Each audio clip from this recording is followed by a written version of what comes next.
মামা বান্দরবান যেতে কয় টাকা লাগবে রে? তুই আইসস বান্দরবন লিয়া কবে যাবি আগে দেখো। কবে যাবো মানে আজ কই যাবো? কিরে মুরাদ যাবি না রে? হ্যাঁ ভাই। চল যাবি না? যাবি যেহেতু চল আমরা কক্সবাজার যাই। অচল কক্সবাজার যাই। কক্সবাজার যাবি?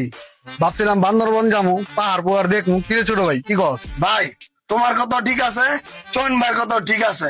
তবে আমি একটা কথা কই ভাই, কক্সবাজার বান্দরবন আমরা বহুত গেছি, কি কো ভাই? চলো ভাই আমরা সাদিক জায়গা।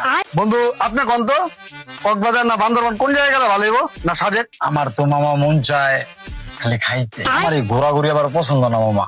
আমার খালি পেট ভরে খাওয়া খাওয়াই পছন্দ। মামা আপনি কি কন? চয়ন মামা কি কন? মামা এই বৃষ্টি বাদলের ভিত্তে কক্সবাজার বান্দরবন না যেয়া চলেন আমরা নদীর ওই পারে যাই। নদীর ওই পারে অনেক ভালো সুন্দর জায়গা আছে, ঘুরে মজা পাইবেন। মামা এই নদীর ওই পারে না গিয়া, নদীর ওই পারে যাবেন বুঝছেন না, কাস্টরি এতদূর না গিয়া আমরা চলেন ছাদি পাটি বিছাই বয়ে থাকি। এই আশিক ভাই, এই চয়ন ভাই, কত আমরা কই কই ঘুরলাম, এই বান্দরবন, কক্সবাজার, কুয়াকাটা, নদীর ওই পার।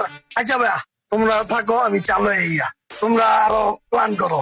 এর লেগেই তো গলিয়া কোনো জায়গায় যাইতে মন চায় না, কোনো প্ল্যান করতে মন চায় না। থাক তো তখন ছাদলে এই মুরাদ খারাপ আমি যাবো। না বন্ধু, এমন আড্ডায় বললে এমন একটা বন্ধু থাক ওই খালি ওই জায়গায় করতে লই যায়, ওই জায়গায় করতে লই যায়, আর যায় না।